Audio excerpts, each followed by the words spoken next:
Assalamualaikum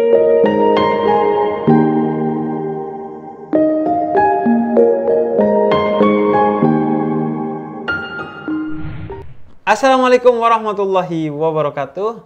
Haleluya, shalom. Nah, kita bisa bersama meski tidak sama. Ya. Sejak dari salam sudah kelihatan bahwa bersama bisa meski kita tidak sama.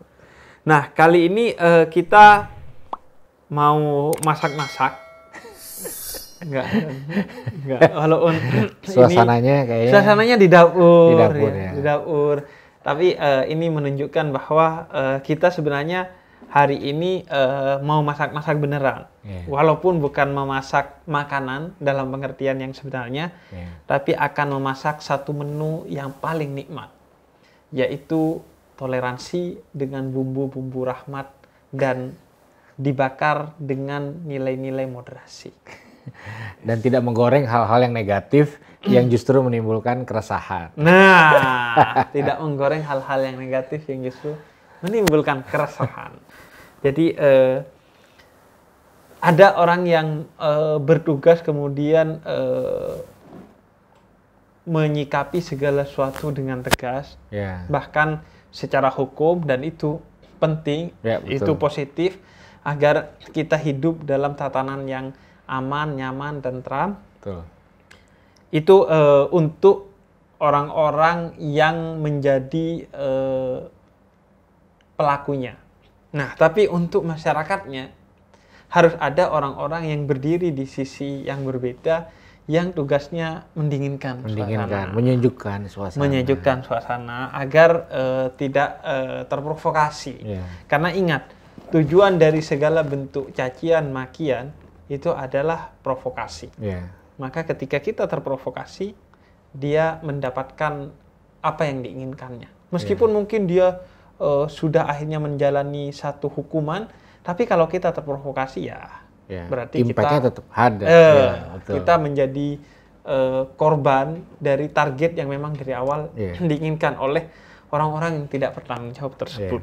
Nah, Bang Eri, kita mau ngobrolin tentang bagaimana sih baiknya ketika orang itu sudah memutuskan untuk dari non-muslim menjadi muslim, atau yang biasa disebut dengan mu'alaf, atau dari muslim masuk Kristen misalnya. Disebutnya apa, Bang? Murtad mungkin ya pada umumnya. Enggak, kalau dalam kalau tradisi sebenarnya istilah pastinya sih nggak ada sih, kayak petobat baru, petobat baru istilahnya. Oke, bukan domba yang tidak tersesat. Enggak, kayaknya lebih banyak orang menyebutnya sebagai dia ini petobat baru. Gitu. Petobat baru ya, petobat baru. Nah, jadi bagaimana menyikapi itu? Nah, dari Bang Yeri dulu.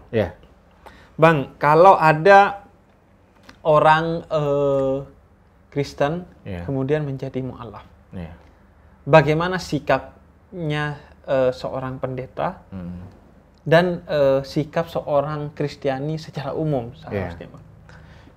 Pastinya, Bib, secara internal pasti dong ada kesedihan, ada mungkin kekecewaan, ada rasa tidak puas dan sebagainya.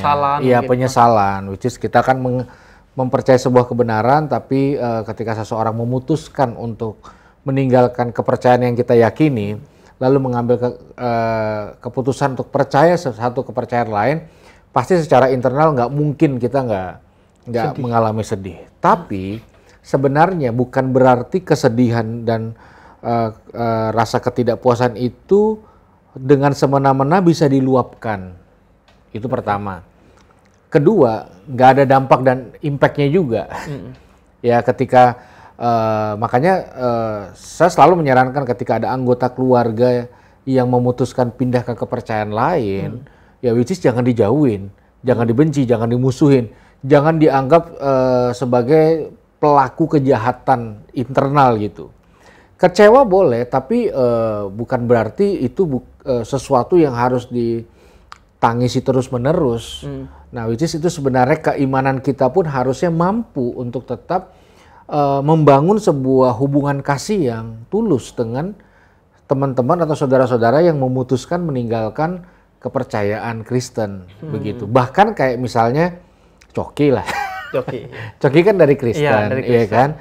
Tadinya percaya Yesus. Akhirnya dia memutuskan untuk tidak lagi mempercayai Yesus dan tidak mempercaya lagi firman Tuhan sebagai kebenaran. Iya. Ya sudah, itu keputusan dia. Tapi apakah secara inklusif nggak bisa berteman, bersahabat? Nah itu tetap harus bisa, dan untuk bisa itu pun adalah bagian dari keimanan kita dengan Tuhan. Gitu. Bagian keimanan kita dengan Tuhan hubungan baik tetap dengan orang bisa mengasihi. Itu bagian. Jadi makanya itu krusial banget.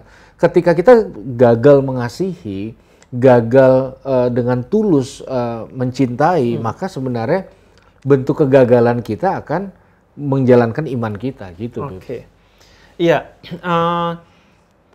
Sebenarnya kalau dalam konteks kita menyebutnya misalnya murtad ya, keluar dari Islam, itu juga sama ya. Pasti kita sedih.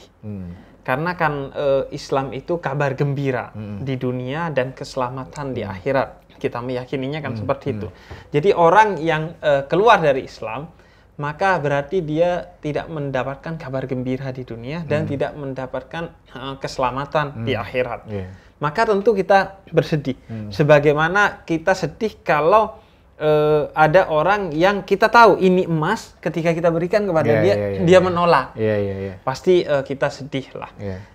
Tapi memang yang lebih utama adalah kesedihan itu menjadi kekuatan untuk introspeksi diri, muhasabah diri. Lebih ke dalam. Iya, lebih ke dalam. Lebih ke dalam dalam artian pertama adalah kita telah diatur oleh Al-Quran untuk tidak memaksakan agama kita kepada orang lain. La ikraha fiddin. Dan kita juga dididik oleh Tuhan untuk lakum dinukum waliyadin. Setiap orang dengan pilihannya biarkan berjalan sendiri-sendiri. Hidayah itu hanya di tangan Allah. Sehingga ketika orang memilih untuk keluar dari jalannya Nabi Muhammad, ya kita hanya kemudian bisanya menyedihkan hal itu, kemudian ya mendoakan agar orang itu bisa kemudian misalnya mendapatkan lagi keindahan-keindahan Islam untuk kemudian suatu hari kembali lagi. Itu menurut saya semua umat beragama pasti punya perasaan itu. Bukan karena kita merasa kita ingin umat kita banyak, kita ingin menang, kita ingin mayoritas. Enggak. Tapi itu muncul dari rasa kasih Apalagi itu pada orang yang kita kasihi sebenarnya. Apalagi ke keluarga kita dan lain sebagainya.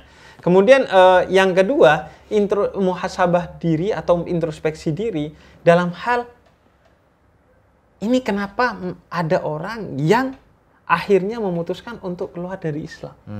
Berarti dia tidak mendengar dan merasakan secara utuh, secara sempurna Islam sebagai kabar gembira dan jalan keselamatan itu. Jadi yang introspeksi kita sebagai tokoh agama, sebagai orang yang ngerti agama, sebagai orang yang masih berada di agama ini, kok bisa?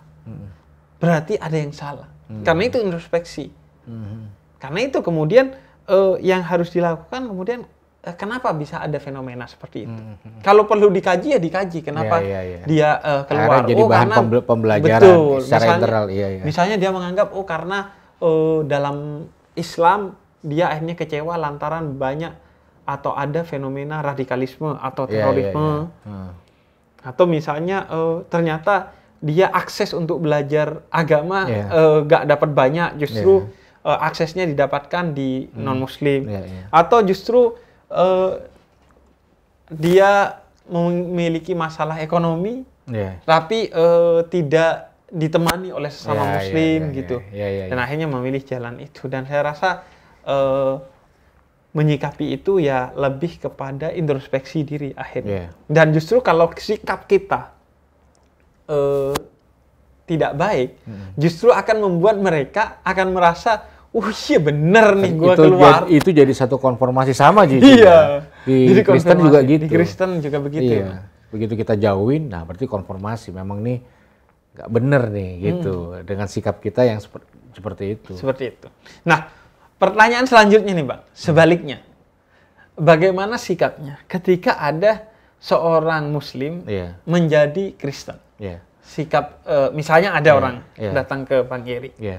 Bang, saya mau masuk Kristen nih. Entah itu dari Muslim, dari Hindu, dari Buddha, dari manapun. Sikap Bang Geri seperti apa? Iya, biar pertama memastikan dulu motivasi dan pengalaman spiritual si orang tersebut. Gitu. Sehingga tidak jadi masalah di kemudian hari.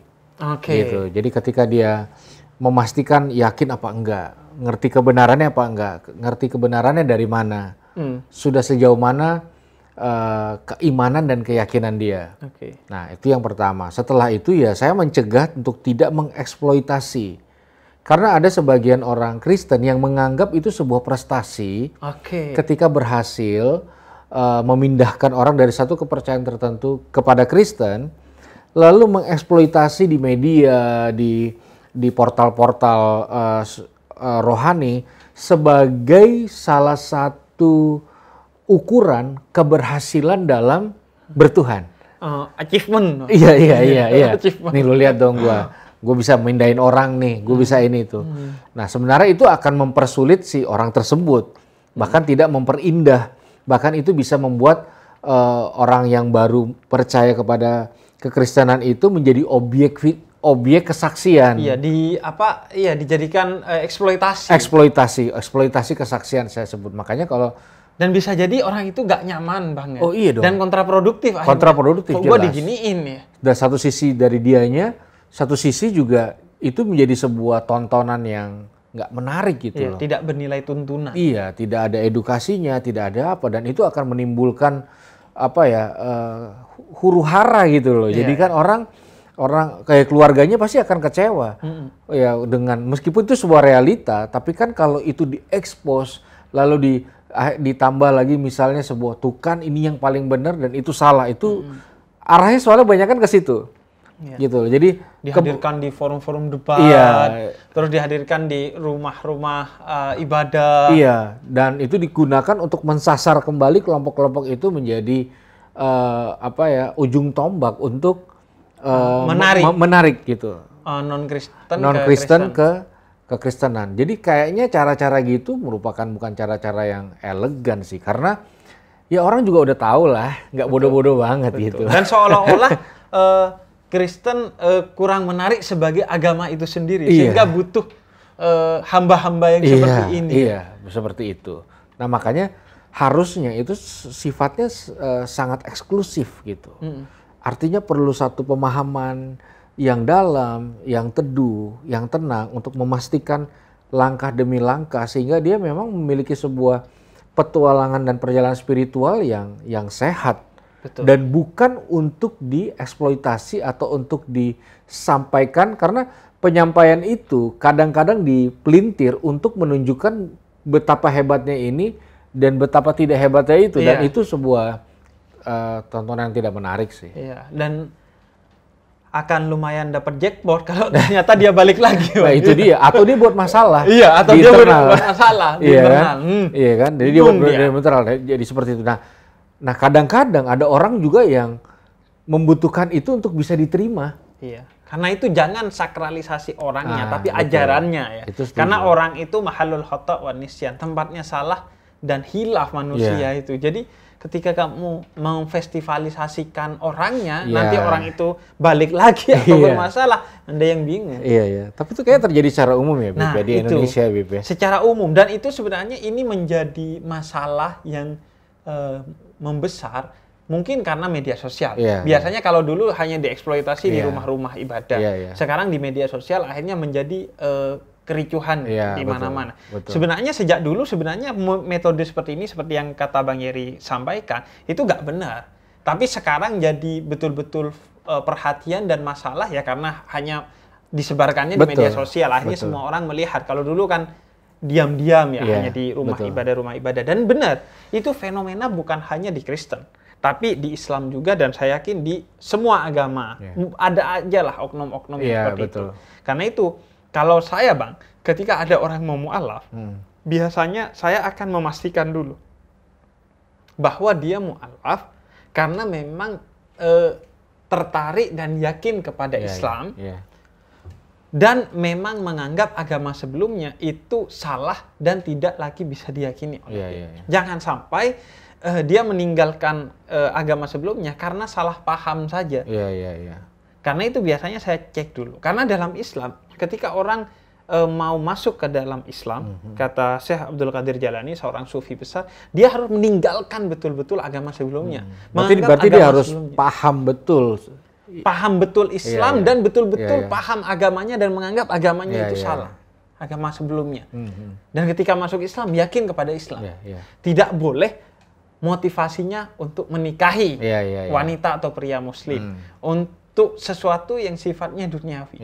Bahwa kamu belajar Islam karena pacarmu muslim, itu gak ada masalah. Tapi kalau kamu menjadi muslim karena pacarmu, karena mau menikahinya, menggait hatinya, itu tidak diperkenankan dalam Islam. Dan karena itu biasanya saya memastikan dulu. Dan yang kedua, setelah dia mu'allaf, biasanya di setiap syahadatnya dia, Bang. Setelah syahadat, saya biasanya selalu tekankan bahwa Islam itu agama cinta. Maka mulai saat ini jadilah pecinta kepada siapapun, apapun agamanya, termasuk itu kepada binatang dan tumbuhan, dan jangan membenci agama kamu sebelumnya. Jangan memperolok agama kamu sebelumnya. Fokus saja mempelajari agamamu yang sekarang. Karena seorang mu'allaf itu kan pasti belum kenal Islam secara baik. Ibadahnya gimana? Mungkin secara keyakinan udah yakin. Karena itu biasanya ya udah, lu fokus. Kalaupun lu mau dakwah, ya cerita apa yang menjadi pengalaman spiritual Anda. Siapa tahu bisa menjadi inspirasi bagi orang lain. Tapi kalau kamu sok tahu tentang Islam dan sok tahu tentang agama sebelumnya dengan mencaci maki, itu bahkan kalau dalam Islam dilarang dalam Suratul Anfal ayat 108. Jadi janganlah kamu mencaci sesembahan orang lain atau berhala-berhala orang lain, karena selain itu lantaran larangan dari Allah dalam Al-Quran, itu akan membuat orang lain mencaci sesembahanmu, sehingga kemudian agama menjadi propaganda untuk saling mencaci akhirnya, bukan menjadi juru damai agama ini. Hanya saling mencaci. Karena itu Ibnu Katsir ketika berbicara tentang ayat ini, surat Al-Anfal, surat Al-An'am 108, beliau katakan meskipun itu ada maslahatnya di dalamnya, ada kebaikannya, tapi ujungnya mafsadat, kerusakan. Misalnya kamu menganggap, enggak, Bib, dengan saya mencaci maki, mendebat secara ngawur orang Kristen, itu ada kebaikannya loh, ada maslahatnya. Kata Ibnu Katsir, tetap tidak boleh, karena di ujungnya pasti mafsadat, akan menyebabkan kerusakan. Yaitu akhirnya saling debat kusir, caci maki, dan akhirnya kalaupun ada orang terinspirasi karena ego, bukan karena cinta. Dan bahkan dalam salah satu hadis, Ibnu Katsir juga mengutip, Nabi bilang, jangan kamu mencaci orang tuamu sendiri. Lalu sahabat nanya, mana mungkin ada anak yang mencaci orang tuanya sendiri? Kemudian kata Nabi, ya, tidak ada anak yang mencaci orang tuanya sendiri secara langsung, tapi dengan mencaci orang tua orang lain. Maka dia berarti mencaci orang tuanya sendiri. Jadi mencaci bukan hanya sesembahan orang lain, tapi jangan mencaci mantan pacar kita, mantan istri kita, kemudian pokoknya semua mantan-mantan tuh. Jangan dicaci. Mantan perusahaan kita. Setelah masuk ke perusahaan lain, fokus jelek-jelekin. Udah fokus membangun perusahaan yang baru, jangan fokus menjelekkan perusahaan yang lama. Hanya orang yang lemah yang membangun citra dirinya dengan menjelekkan orang lain. Berarti clear ya, Bib. Maksudnya sama sih, di kekristenan juga seperti itu. Bahwa ketika seorang makin mendalami, dia harus semakin manusiawi dengan siapapun. Gitu loh, termasuk dengan yang berbeda, dengan yang bahkan dengan yang jahat sekalipun. Nah, makanya ketika ada seorang yang dari agama tertentu lalu masuk ke Kristenan, lalu dia memakai portal itu untuk mengatakan pertama sebagai ahli dari yang sebelumnya, itu biasa gitu terus kan. Pindah, jelas dia ahli dari sebelumnya, audiensnya ya bukan dari sebelumnya, ya dia merasa itulah dia nggak perlu mulai dari nol, ya kan? Langsung ada di portal-portal atas. Ya kedua ya akhirnya jualannya adalah jualan menjelekan agama sebelumnya, which is itu sebenarnya kayak ketidakmampuan dia untuk ngeblend atau mungkin ya masih punya problem yang belum terselesaikan. Itu sebabnya harusnya dia tidak ada di portal-portal yang memiliki corong dan dia tidak dikasih ruang atau panggung. Harusnya seperti itu. Iya karena dakwah itu mengajak kepada kebaikan dengan cara-cara yang baik. Meskipun kamu mengajak kepada kebaikan, tapi kalau dengan cara-cara yang buruk, dengan mencaci, dengan memaki, percayalah bahwa tidak ada hati satu manusia pun yang akan terketuk dengan cacian, dengan makian. Kalaupun kamu mampu mempengaruhi orang lain, itu hanya sifatnya sementara, tidak mendalam. Jadi karena agama itu soal pilihan spiritual, dari pengalaman spiritual untuk jalan spiritual. Jadi harus berbasis kepada kelembutan, spiritualitas, bukan cacian, bukan makian. Jadi hanya orang yang tidak pede dengan agamanya yang baru, yang kemudian menjelek-jelekkan agamanya yang lama. Iya, betul, setuju. Iya, karena udah, lu masuk Islamnya karena apa gitu, misalnya, atau lu masuk Kristennya karena apa? Itu aja yang diceritain, bukan karena lu keluarnya dari Islam atau keluarnya dari Kristen. Keluar. Yang diceritakan adalah apa nih keindahan Islam yang bisa membuat Anda terpesona? Apa keindahan Kristen yang membuat Anda terpesona? Bukan keburukan Islam, keburukan Kristen yang membuat Anda pergi. Karena itu sudah masa lalu. Betul. Dan itu harusnya clear ya. Ini maksudnya inilah sebenarnya sebuah culture yang harus dibangun. Kalau kita lihat ya, jejak digital kan ada kayak kita ya Bib ya. Kita kan mungkin 2 tahun kali ya. Deep Talk pertama itu 2 tahun. 2 tahun ya. Artinya 2 tahun saya sama Habib Hussein ini sering berbicara dan menyampaikan sudut pandang masing-masing. Kan lama-lama knowledge saya tentang Islam ada ya. Karena kan Habib juga ada. Sebagaimana saya juga fasih tentang Kristen sekarang. Iya, karena kita kan ngobrol terus. Tapi kan nggak mungkin saya di dalam portal saya dalam khotbah lalu saya sampaikan, nih lo 5 kejelekan Islam, nih lo 5 kesalahan. Biasanya 5 kejelekan Islam. Yang nomor 4 bikin kamu terbelanga. Iya. Atau Habib juga seperti itu ya. Boleh di cross check aja bahwa bukan seperti itu. Justru karena saya memahami Islam dengan benar dan dengan hati yang benar tentunya justru akan membuat kekayaan saya, akan keimanan saya bertambah. Dan membuat akhirnya persahabatannya makin menyatu gitu loh. Betul. Jadi kita tidak sedang debat kusir dan berharap sesuatu yang pindah seperti yang diharapkan banyak orang hari ini. Debat, saling serang, saling menang lalu dapat tepuk tangan di portal masing-masing gitu. Betul. Jadi bukan itu yang ingin kita bangun. Kita mengajarkan agama kita masing-masing. Bang Yeri dengan Kristennya, saya dengan Islamnya. Ya kalau ada orang yang tertarik ya silahkan. Karena ketertarikan pada agama yang kita jelaskan masing-masing gitu.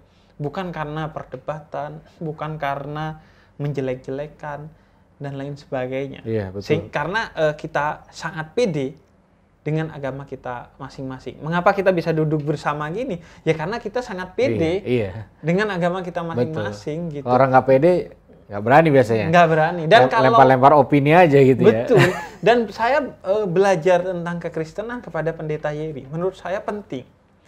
Agar pertama, saya semakin yakin kepada keislaman saya. Bahwa iya benar. Ternyata memang Islam yang saya pilih dari kecil ini bukan karena warisan, tapi karena saya sudah belajar agama lain dan saya memilih Islam.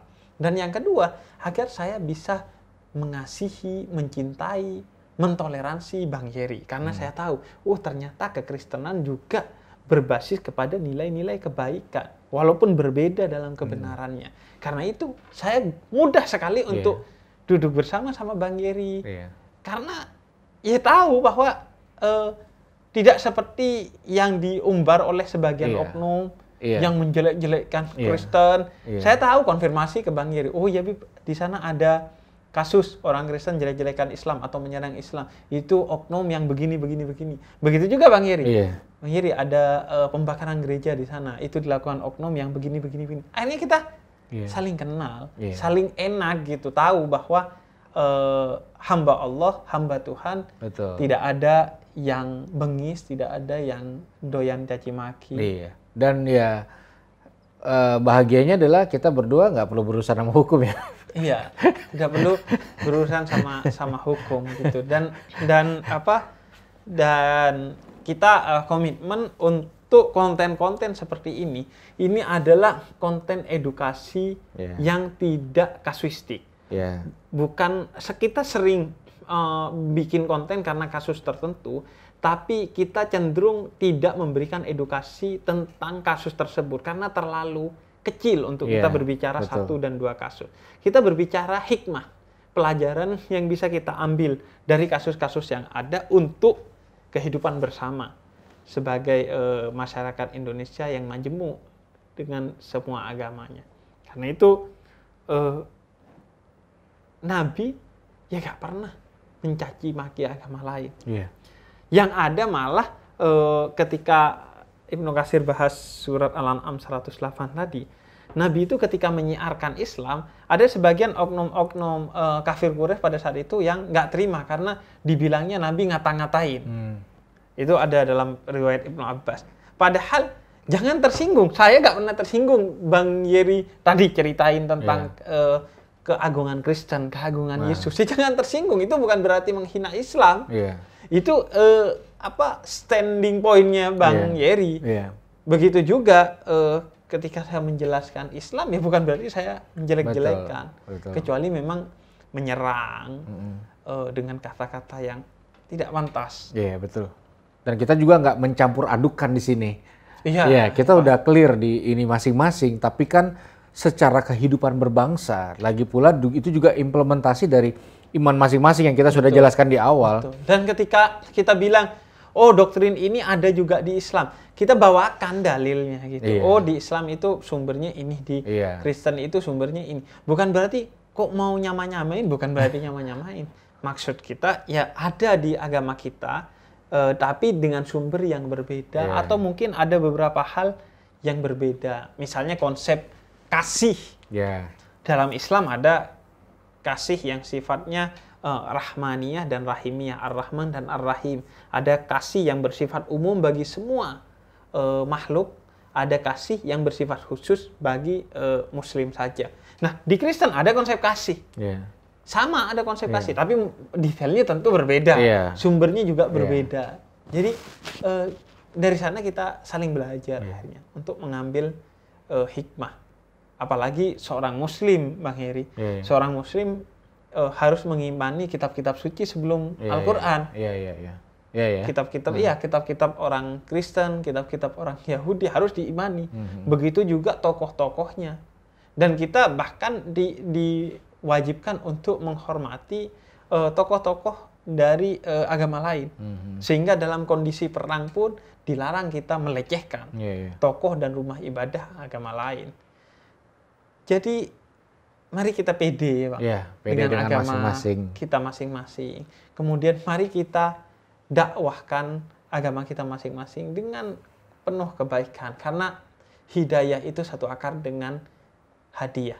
Berilah hidayah kepada orang seperti seorang ibu yang memberi hadiah kepada anaknya. Dengan penuh kesantunan, senyuman, rayuan, yang begitu elok. Bukan caci maki dan lain sebagainya. Dan